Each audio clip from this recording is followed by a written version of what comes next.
So just a couple of things that we've been identifying as something to keep in mind for the next Congress. So identifying affordability targets connecting to unmet financial need. We heard that a lot already. Taking into account the full cost of college.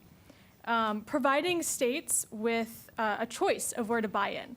So figuring out how generous a state wants to make their offer of an affordability target, and allowing states to come to the federal government and say, will you match this at this level as long as they're designed in a way that is equitable.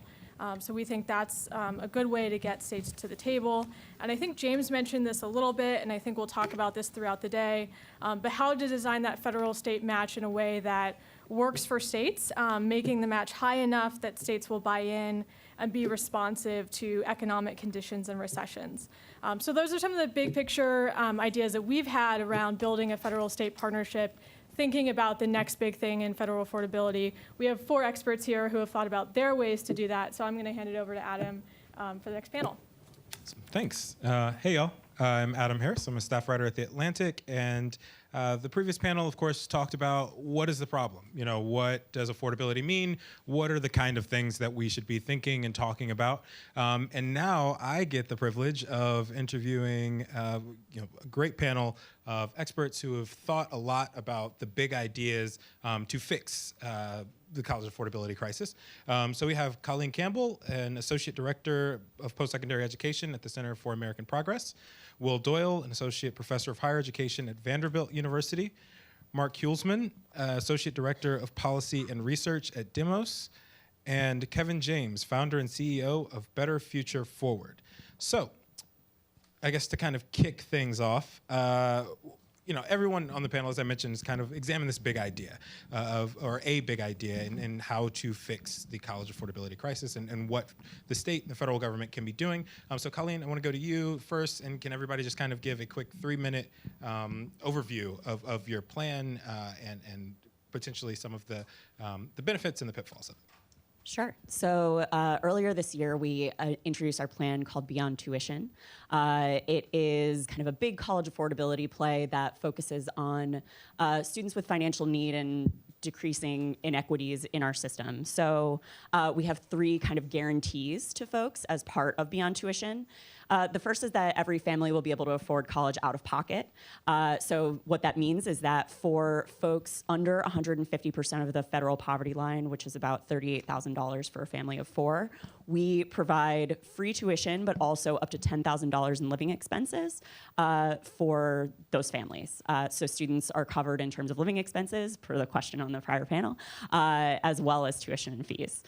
For middle-class families, which we're defining here as families around $70,000, we have them contributing about 10% of their income, and then that heads up to about 20% of income for wealthier families. So the principle here is that families are not having to borrow, they're able to pay for college out of pocket, and that they're not having to save. This takes into account the adult students who are not planning for 18 years before they head to college. But it also takes into account families that just don't have the wealth or ability to save for college. We also add on to these, I'll mention because I think they're important, though they're not part of the kind of explicit affordability promise, that students will be able to access a high quality education that meets their needs. Part of this is providing equity audits at the institutional level so that colleges examine their own policies and practices to assure that they're not unintentionally creating disparities in outcomes for students of color and other underrepresented communities. We also have kind of built on this equity audit the performance contracts, what we call them, which are essentially agreements between the federal government, states, and institutions that say that colleges will be working to fulfill the goals of their equity audit, to close those gaps, and to reach kind of higher levels of performance. All of these things are, modified based on the type of institution that students attend. We do include private nonprofit institutions in this system, though they are subject to kind of a higher federal state match. What that looks like at the public level is on average about 70% federal to 30% for the state. And that would vary based on kind of the wealth and current investment of the current higher education system in that state. Well, thank you for having me. and thanks everybody for being here. It was really fun to read the other panelists' proposals, these really big think ideas about how to change affordability. And so I just wanted to just appreciate the kind of the scope of the changes that people are anticipating. I think everybody's working on a set of similar problems which were just mentioned, which is if you look at the three major players here, the federal government, the states, and the institutions, and what they've, is this not on? I can use my professor voice and see if I can speak to the back row, but this is easier. So the three major players, right? The federal government, the states, and the institutions. The federal government has maintained a remarkable commitment to funding need-based aid across different administrations over a long period of time. We heard in the previous panel, you know, there have been major increases in their funding, particularly through the Pell Grant program. That's remarkable, kind of bipartisan consensus on this. But the states and the institutions haven't followed along. So the states have not been able to keep up with increasing costs, and so you've seen increasing tuition. And then the institutions have kind of drifted from this mission of providing access through affordability and instead kind of focusing on their own priorities, primarily many times around kind of academic competition. So, and I think the other panelists can correct me, but we're all trying to solve that problem. How do you align incentives among these three groups? So the way that I propose doing it starts with two commitments. And the first is a commitment towards solving the problem for low-income students, that, you know, increasing affordability for low-income students. That's where the gaps are the biggest. It's where the attendance rates are the lowest. And if you look at these state goals, my state, Tennessee, has the drive to 55, right? These state goals for attainment. There's no way the states are going to get there without dramatically increasing attendance among low-income students. So first of all, focus on low-income students first. Second of all, align incentives. So how do I propose to do that? So the first thing is take the federal grant programs in combination and change them into an allocation to the state. So every state will, the overall size of that federal grant program will then get allocated on a state-by-state basis with that allocation proportional to the number of low-income young people living in that state. So each state gets this allocation. What do they have to do to get it? The first thing they have to do is use that as the basis for their own need-based financial aid program. They have to match that allocation on a 4-to-1 basis. That's roughly what it is about right now, kind of overall for the country. So for every $4 the federal government puts in, the state has to put in $1. And then the second thing they have to commit to, along with this need-based grant program, is don't increase tuition at public institutions by more than family income. So how much did family income go up last year? That's how much tuition can go up. Most of the time it works the opposite. It goes down when family income is up, and the other way around. Change that. And that allows for predictability, which we heard about from the previous panel. So within that, I would propose having the states have pretty broad discretion in how to design these. There's a lot of different ways to get this done, and states are just really different. In North Carolina, they spend about $10,000 per student. In New Hampshire, they spend like $2,500 per student. Like, states are really different, and so providing for discretion on how to get this done seems really important to me. So that's the really broad outline of my plan, and I'll look forward to hearing what other folks have. Actually, before we go to Mark, I want to remind the audience that you have note cards. You're probably going to have questions because I have questions right now. And so just kind of write them down. If you send them to the end of the aisle, people will be coming down to pick them up. Mark?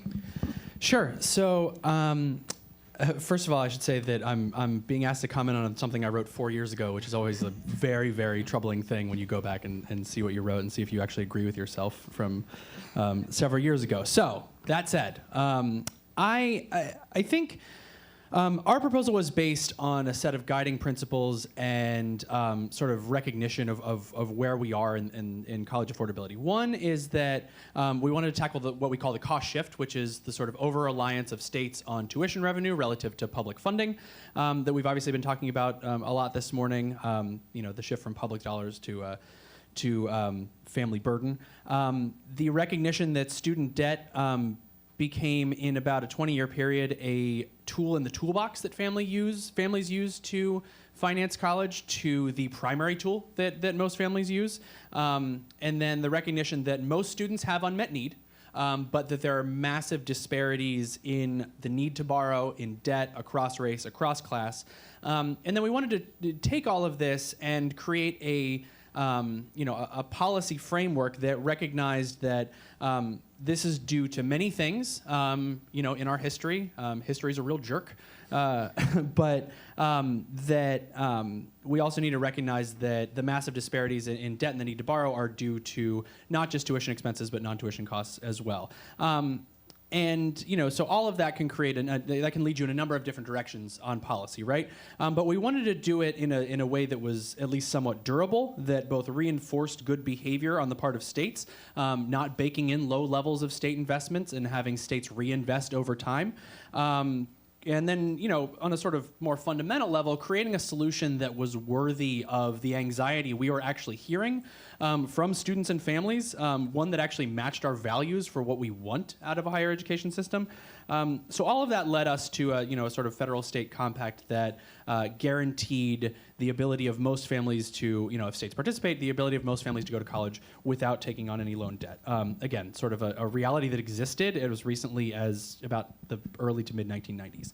And in one of our sort of, struggles that we had was, the sort of universal messaging versus universal benefit design. And I think we're going to talk about that a little bit later. But I think one of the things we landed on that I like to talk about is you can have equality in messaging, but equity in policy design, right? So you can guarantee that everyone receives the sort of same outcome, in our case, college without debt, although that can, your outcome could be different, but that you could ramp up the sort of funding, therein to make sure that you're drawing, you're putting most resources where they're needed the most, right? So just very quickly, our compact, had three basic levels to it. The first was that in order to participate as a state, you needed to recognize that higher education is a public good, and you needed to be your tuition revenue that you're receiving cannot be higher than what you're putting in from a public dollar perspective. So that's sort of a baseline for participating. The second is that in order to receive a federal match, a reasonable but not huge federal match, if you maintained per student funding at previous year's levels, and then sort of equalized unmet need across family income. So making sure that low-income families are not paying a higher percentage of their income in college costs than higher income families are. And then if you wanted to go bigger, there's a greater federal match that would kick in if you guaranteed that all families making under 300% of the poverty level go to college without taking on debt. So that, roughly works out to families making, family of four making $75,000 or below. And then there's an additional match on top of that for every dollar you reinvest above what you did the previous year. So sort of trying to create a virtuous cycle of reinvestment for states and students. So that was the basic set of principles. That was the sort of policy design. Like I said, I wrote this 4+ years ago, so I'm not actually wedded to this policy design anymore. I think there's been more evidence, frankly, that has come out that might support sort of nuances. I think CAP's proposal is a great example of where we can be comprehensive and sort of push the envelope on this. But yeah, I'll stop there. Kevin? Sure, thank you. My name's Kevin James, and I'm in a similar boat in terms of discussing sort of a core proposal that I wrote about 4 years ago. But I'd really say that this falls within a bucket of ideas around giving students financing tools that are tied to their income that I'll just sort of talk about broadly and talk about my history with them and why I think they can be very powerful tools, in many ways that are complementary to the discussions that we're having in some of the other proposals. And so just to step back for a second, I worked for Congressman Pt.2 when President Zuckerman was giving his opening remarks. He mentioned direct loans and the kind of the transition from the FEL program to direct loans. Mr. Pt.2 was a big advocate of that for many years, working with Bob Shireman. But another issue that was close to his heart was the notion of within the federal student loan program tying students' payments to their income. This was an old idea all the way back to the 50s and 60s and 70s. Academics were talking about it. The basic idea was you have students making this huge and critical investment in themselves. It's expensive, but it's also really important and pays off on average. But unlike other things like buying a house, buying a car, it's not secured, so you can sell your house if things go poorly. You can't sell your education. And we're basically asking young people to lever up to pay for this education in a way that is incredibly financially risky. And some of these academic economists would say we would never do this in any other area of finance. We devise other tools to help people make these types of investments. And so what they said is that you should basically create a tool where students pay a percentage of their income rather than having some fixed obligation that they have to pay back. And that creates a mechanism where some people might pay more if they do better and others are protected, but it really alleviates a lot of financial risk for students. So Congressman Pt.2 took this idea. He was in Congress in 1979, right, with the height of these ideas, and he did his first bill in 1983, long before many of us were talking about student debt. I found an old typewritten FAQ document, and if you want to have a sense that these ideas or discussions don't change that much, that document could have been taken 25 years later and probably not look that much different. So other countries took these ideas. So Australia, New Zealand, and the UK in the 1980s made universal income-based systems where everyone can basically pay their loan back as a percentage of their income. We in the US decided to go a different direction and create the most complicated system ever devised by man. And that's, of course, one of the things that we're dealing with today is we have these low-income students who, as James was saying earlier, have very complicated lives, and we've created a system that they are then struggling to navigate, to say nothing of all the other students in the system. And so the proposal that I mentioned and sort of the umbrella of proposals is ways to simplify and streamline the income-based process so that we can essentially give students the means to access financing capital in a way that is purely tied to their income and is simple. And so half of it is in the design of the program. So everyone sort of universally pays back a percentage of their income. There's lots of ways to design these things. Another half is in sort of designing it with a payroll withholding system so that the repayment is very streamlined. Now I will fully say that these things are not easy to implement, and there's a lot of dynamics and trade-offs, and so we could spend a lot of time talking about that question. But that's sort of the broad umbrella, and I'd say the core principle involved is, and why I said it's sort of complementary to some of these proposals, is we as a society face a decision about how much we're going to invest in terms of public sort of grant dollars, whether they be Pell Grants or direct institutional aid, but conditional on a certain amount of investment.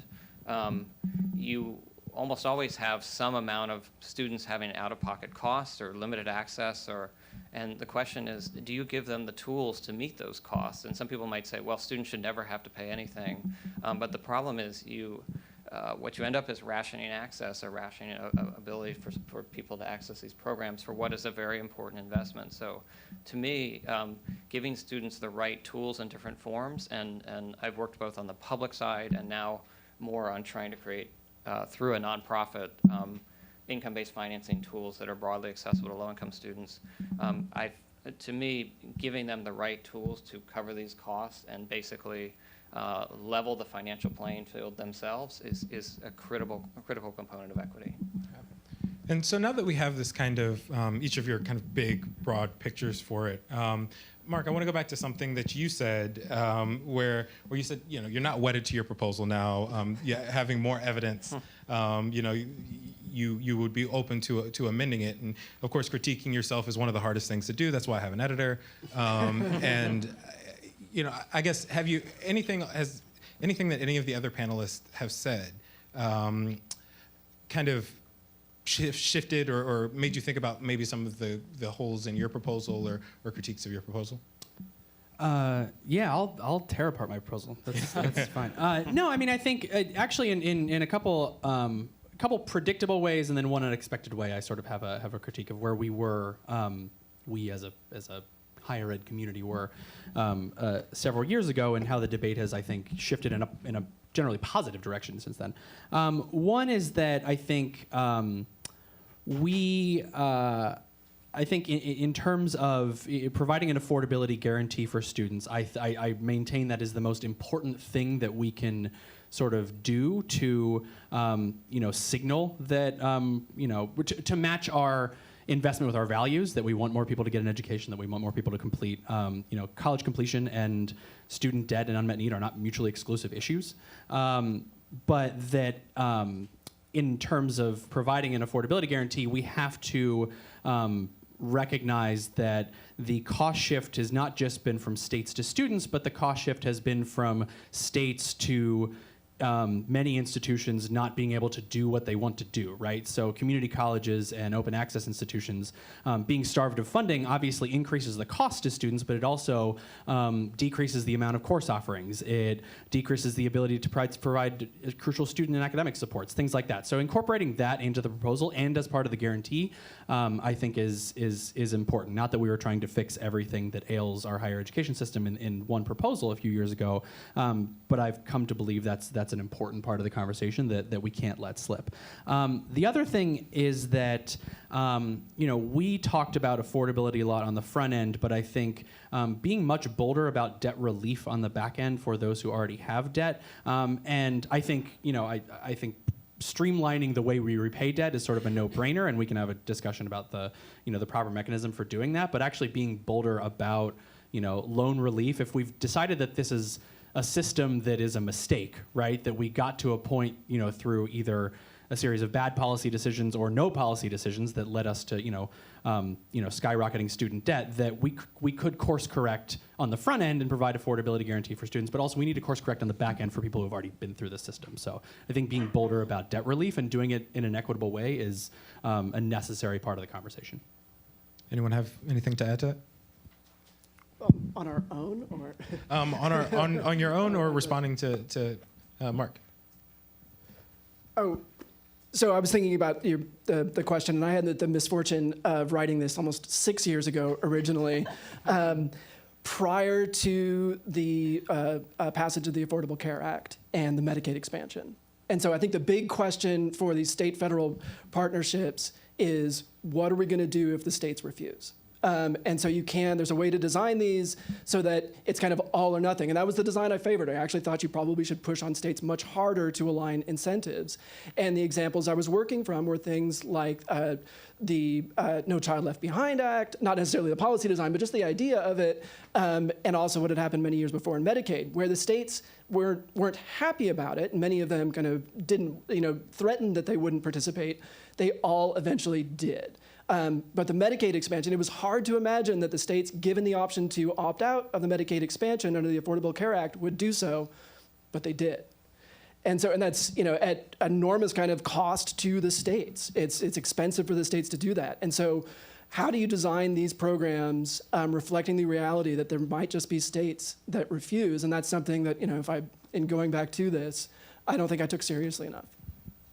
Addressing that in our plan, actually, that was something we thought a lot about because our system is kind of a states opt-in and students get the benefits of that. I think on the Medicaid side, I can kind of rationalize in a crazy world how, based on politics alone, you could opt out of Medicaid expansion, right? Because the people that would benefit from that are not necessarily the people who are voting and the people that governors might really want that they care the most about. Let's just frame it that way.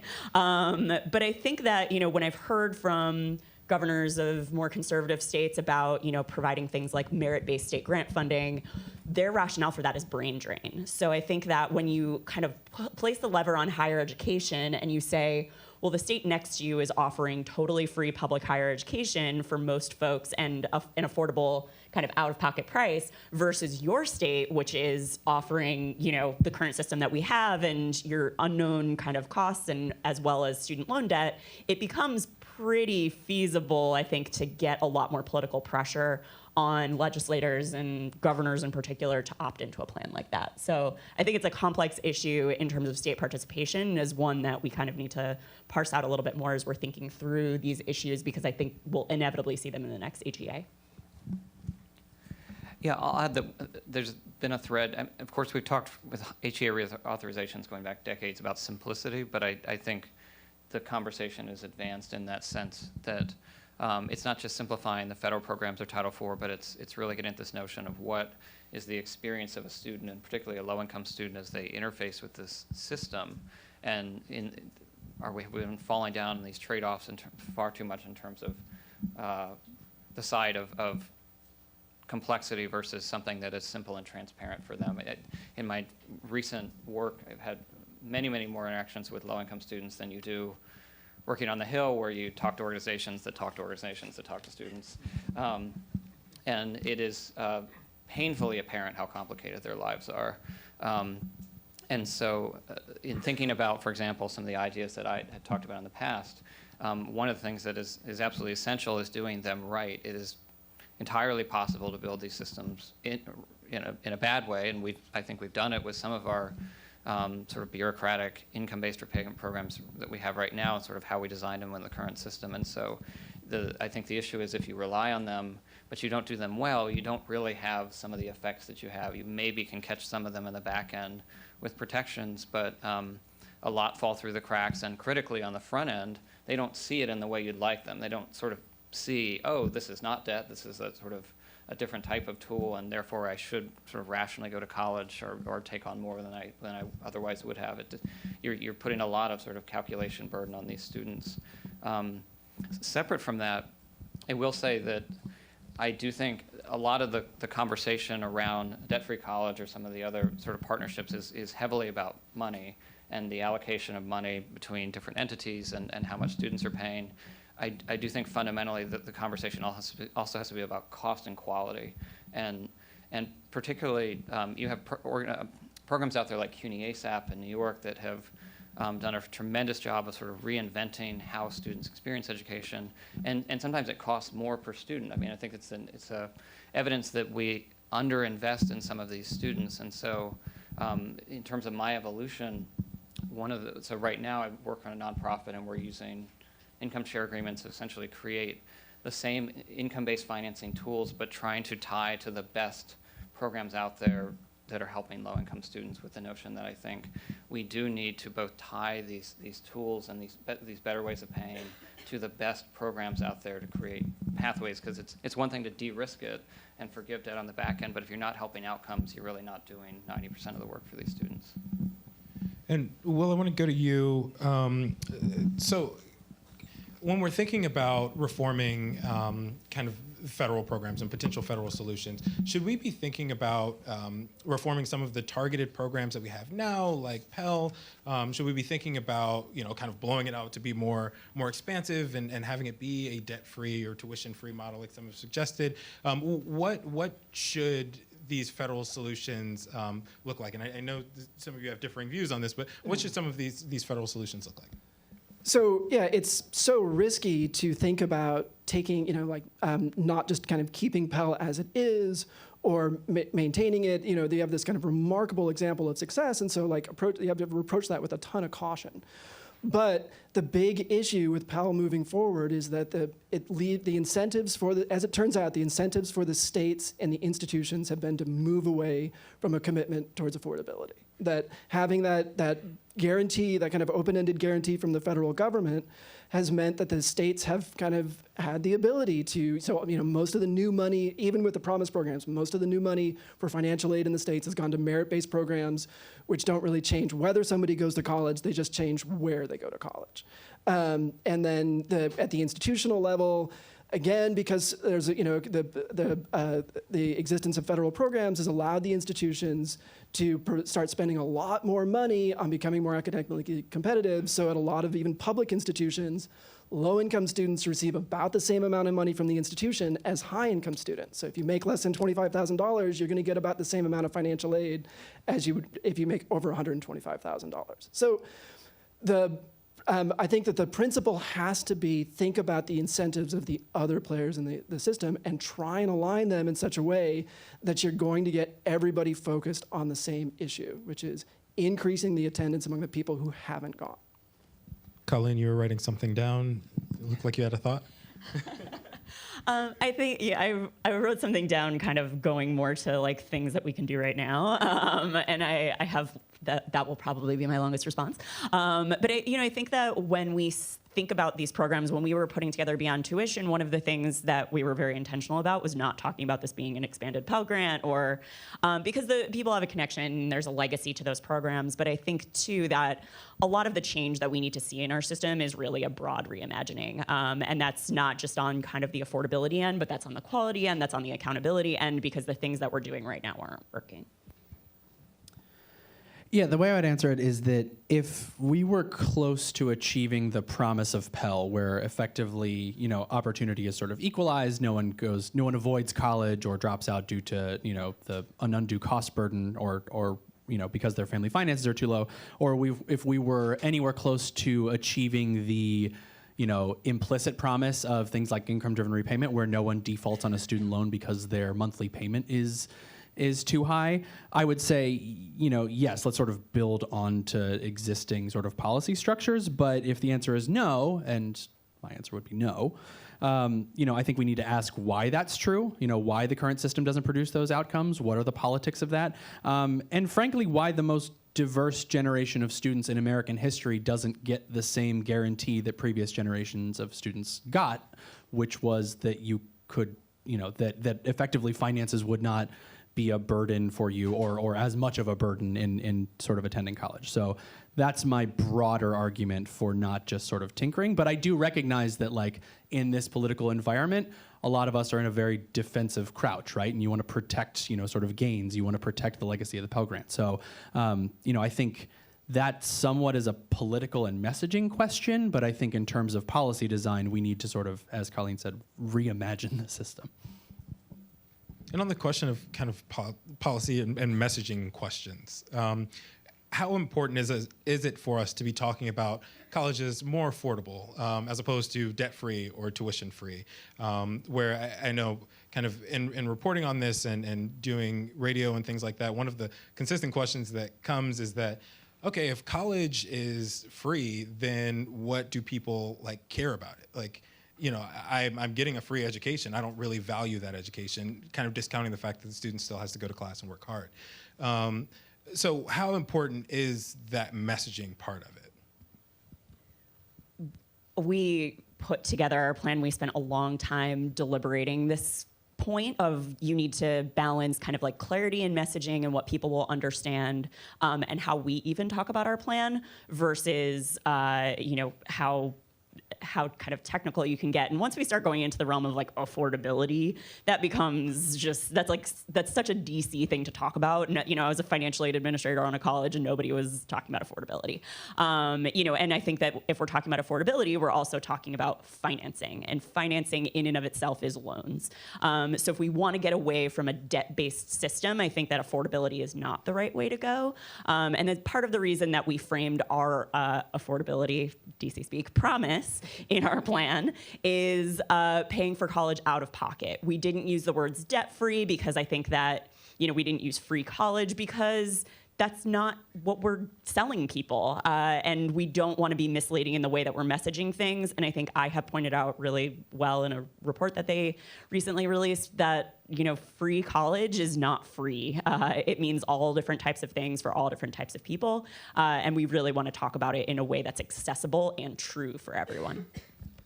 So just another thing on this, though. So I'm from Tennessee, and they have the Tennessee Promise, which is an idea of free community college for all students, and they have Tennessee Reconnect, which is essentially free community college for returning adults. What's been so brilliant about the Tennessee Promise program is this simple message that is over an incredibly complex financial aid design. So there's all the students, are, as mentioned in the previous panel, that it's the states are providing the last dollar, and they're kind of using a bunch of other sources, the state's need-based aid, the federal need-based aid, the state's merit-based program, to cover a whole bunch of stuff. But it still seems to be working, that you don't necessarily have a simple design to have a simple message. And the simple message really does seem to matter. It does, they're seeing a lot of movement on that. So I don't know if it's as necessarily kind of in conflict as we might think, that you might, for the people, the back end design, you think of how complicated the Google web page is, right? The Google homepage is the code that's underneath that. There's thousands of lines of code, but what comes up is really simple. So we could have complex designs, but with a simple message on the front. So I'm just not sure that's necessarily in conflict.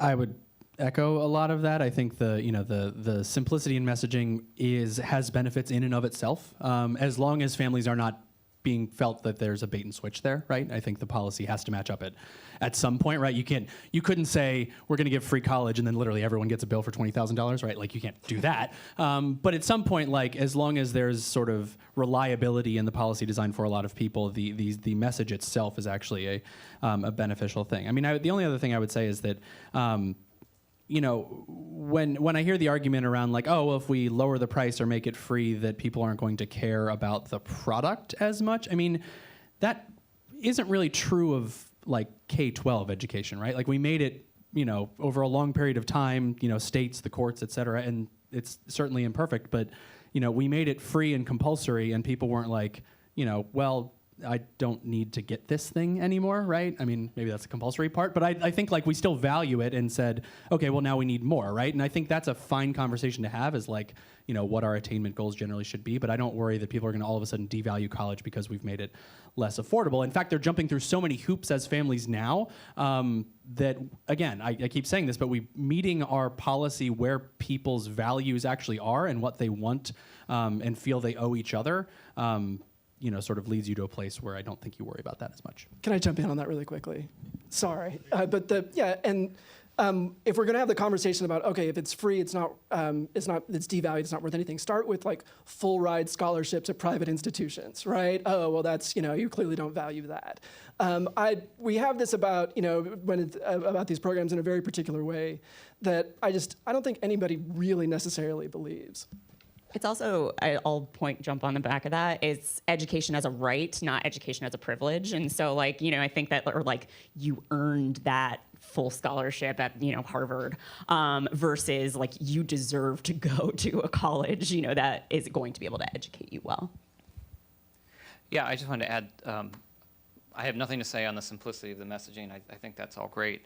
I did want to add to Mark's comments about the sort of bait and switch, because I do think there's this inherent trade-off that you see playing out where you have simplicity in messaging, but because of sort of the allocation of public dollars and the scarcity of public dollars, you have things creep in that limit access, whether it's GPA requirements or other things, or restrictions like what the state of New York did in terms of having to pay it back. And I think really the goal should be that any individual in the country willing to work hard should have high quality pathways to get where they want to get. And so I think there's a very dangerous tension there where we don't want to signal to people that that's a possibility, but actually foreclose people in other ways. So typically when I'm writing a story, right, and I've laid it out and I have my big idea, and then my editor's like, yeah, but how soon is this going to happen, and should we be writing about it right now? So I guess my question for you all is, what is feasible from this in the near term? What is most possible within the next year and then within the next 5 years? I have an incredibly long list. So our plan doesn't address directly kind of student loan repayment, what we do with people with current debt. We see that as kind of a thing that we'll deal with in another product. But I think that student loan repayment reform is something that we can do right now, and is something that we should consider right now because lots of people are struggling with it. This includes repayment reform, not just for people that are like currently paying, but people who have defaulted and people who have kind of cycled in and out of default. This includes also, I would say, partial forgiveness of debt and full forgiveness for certain populations. You know, we called our plan Beyond Tuition, not just because we talk about affordability, quality, and accountability, but also because we talk about living expenses in our plan. And a lot of kind of free college or debt-free college plans avoid that topic. And so I'd like to see more of a focus on living expenses. Wraparound supports for students have been mentioned a bunch. You know, resources and supports and a focus on independent students and adult learners. Particularly in our policies, we see so many policies that are focused on, you know, we're gonna do this reform just for dependent students. You know, we're gonna do a one-time FAFSA just for dependent students. And that just leaves out the majority of students in our system. I'd also, you know, thinking about this from a non-federal perspective, would love to see employers providing some kind of debt relief for folks, and that being part of like a suite of your benefits, you know, part of your benefits package. Colleges freezing tuition, or, you know, realizing that when they're not increasing their tuition, that they're also providing wraparound supports for folks. You know, and I would also put on this, and this is a call out to my community college days, articulation agreements are incredibly important, and ensuring that students can, you know, I think the conventional wisdom is you can go to a 2-year college and then transfer it to a 4-year college, and it's totally easy and you'll save money. Not necessarily true. Your credits won't necessarily transfer, particularly if you go to a more selective college, and that's a huge problem. Students are wasting thousands and thousands of dollars because their credits aren't transferring. So articulation agreements are also really important. So, I'm from Nashville and I'm an academic, and so asking me to comment on the political feasibility to a room filled with people from DC I'm not going to do that. So I'll talk about the states, though. In my conversations with state policymakers, they're not waiting around for the feds. Like, this is not something that they kind of like, oh, what's going to happen. They kind of assume they're going to have to do it on their own. And so in thinking, and in Georgia, they recently, it's modest, but this began some need-based financial aid. Other states are trying, there's the various promise programs, there's other various programs. So the states are doing what they can in a system where they feel like they're really, really constrained. So anything to make the job easier for those policymakers. I have less like what's realistic and more just like a plea. Anything that makes the job easier for the policymakers who are trying to lower the price for low-income students. What can be done right now for not what the federal government can do, but what can they do to make that job easier for those state policymakers? Because they're the ones who are going to have to do, I think, almost all of it for the foreseeable future. Adam, it's a great question. I'm going to reject the premise entirely. No, I think one, because Colleen mentioned the mountain of things we could work on in the short term to make students' lives just a little bit easier and move the ball 3 or 4 or 5 yards down the field. That's huge, and people should not be discouraged from doing that. But I think one thing that I like to remind myself is that I and pretty much everyone else in the world is a terrible political prognosticator, and that politics change extremely quickly, either in higher ed or sort of everywhere, right? And I would say that if you listen to the demands of families, if you listen to the demands and lift up the voices of the working class, and I do not just mean the working class as often DC thinks about it, I mean the actual working class, which is not just the white working class, you get a very, very different sense of what is politically galvanizing and therefore feasible very soon. The idea of free community college, while certainly not new, was not really on the radar 6 years ago, right? Now it's sort of, obviously there's the growth of promise programs across the country, but now we're having a genuinely positive debate in policy circles and in states about whether that's enough, how to design it, what that looks like. It's a given that in many states it's sort of a good step forward, right? So I would just be careful, and I think for me, I just, I have one idea in my head as sort of a person who lives in DC as to what's feasible and politically possible in the short term, which may be 0 things. It may be some of the things on Colleen's list, versus 2 or 3 or 4 years down the line if we actually change the debate and talk about what our values are and what we owe to each other. I would just add that I feel like the last 3 years should humble all of us in terms of what we think can or should happen in national politics. All right. So I'm going to go to audience questions. This one is for Will or anyone else on the panel. So your proposal would move us away from the voucher-based model of the Pell Grant. Is that feasible? And what are the unintended consequences we should consider if we move away from that model? There are many. I think one of the big things that I worry about, if you kind of providing this on this basis to the states, and then the states are designing their need-based financial aid programs from that, is the maintaining it over time. That I think that if you have something that's going directly to individuals in the way the Pell Grant does, it's much more difficult to cut than it is if there's this buffer between the states. And so I think that this kind of idea of allocating to the states first and the states designing their own financial aid programs, I do think that there's a possibility that it makes it more vulnerable to cuts down the line. And that's, I think that there's ways around that. There's technical fixes, but that's the big one. Anyone have anything to add on that? All right. We have a 2-sided question, so get ready. Private student loan debt is over $165 billion. It's a big industry with a powerful lobby and jobs. How can federal policy proposals you described also protect current borrowers that are struggling to repay loans today, taking into account not just their income, but cost of living? Is there a congressional incentive to enact change?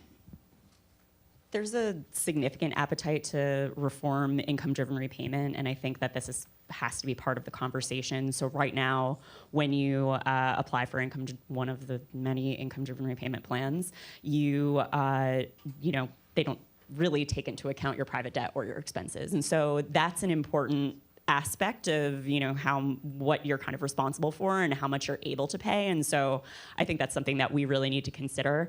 But again, I think that one of the things that we need to just totally reimagine is our student loan repayment system, and that there are so many, even if we're not even just talking about like the fact that there is so much outstanding debt, just like the mechanisms within the system don't make sense and trip up so many students. I would add that we're going the wrong way on consumer protection generally in the US, and I think that having maybe just popcorning an idea, a federal agency or a bureau maybe that for consumer protection. Yeah, I mean, we can brainstorm ideas later.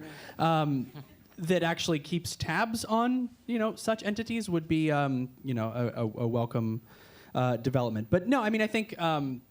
The one thing that just to piggyback off something Colleen said on income-driven repayment and what it factors in and what it doesn't factor in other debts, but it also doesn't factor in the racial wealth gap. And the fact is that families making very similar incomes, maybe $50,000 to $60,000, have vastly different wealth prospects. That's history being a jerk again, right? That is, the average white family making median income has about $35,000 in the bank in financial assets. The average black family making median income has well below $10,000 in the bank. The average white family with student debt has positive net worth. The average young black family with student debt has negative net worth, right? So income-driven policy there's a reason you want to do it in certain things. You don't want to take into account wealth, and I recognize that. But, the way we sort of figure out someone's loan burden is sort of insufficient in sort of looking at their total financial picture, if that makes sense. So, Time magazine recently wrote about the wages of educators. States have increased teachers' academic requirements. Most need a master's degree. Is the federal government or individual states offering or talking about greater support in the area of loan forgiveness for educators and other low-wage, high-need public service like social work and counselors? So I'll jump in. This is, Amy last time said kind of an unpopular opinion, and this is my unpopular opinion. I do not think that student financial aid should be used for the purposes of steering people into particular careers. That I think it has a particular purpose. It's to ensure access and then hopefully success within higher education. And it does that really well. Like, we have a tool that works. And trying to think, oh, well, it works great for that. Maybe it can do these other things too. I just don't think it should be used for that. And we tried it in a variety of different ways, and most of the time what it tends to do is give money to people who would have done that anyway. So the SMART grants for Pell Grant gave money who would have majored in STEM anyway.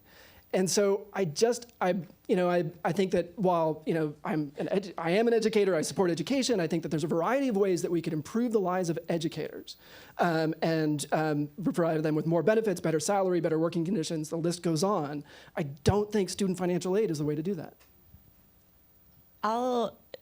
I think that that's one way to see kind of things like PSLF is incentivizing people to go into those fields. I think the other way is to think about it as like back-end affordability, which is not how we should be doing things, but I think that's how we've like started to really construct and build our system. That, some of this is like making up for foregone income that individual could have received. And so, I think it's more of like a reward for public servants rather than kind of trying to incentivize people to go into those fields. I think this is where you start to get into like, what were the people thinking when they created this program? Which is never a good idea because it almost never works the way you want it to. But I think that we are thinking, a lot of folks are talking about PSLF and should that be expanded? I think that we need to think about that broadly in terms of what does this mean? Are repayment terms as they're defined in current IDR plans too long? Is 25 years too long? Is 20 years too long? And I think we need to, there's been some discussion of teach grants similar to SMART, that is a terrible model and we should never do things like that, where you have a grant that can be converted into a loan. And so, I think that things can start getting tricky once you start trying to direct states to do certain things at the federal level, particularly as it relates to salaries of certain folks. But I think that, we need to have a broader discussion in this country about, wage stagnation, wage inequality, wealth gaps, and, how those things are we're attempting to address these things through our financial aid system, and that's not the right place to do that. So we could talk about this all day, and for most of us, that's our job. But I'd just like to, if you can join me in thanking our panel for a fantastic discussion.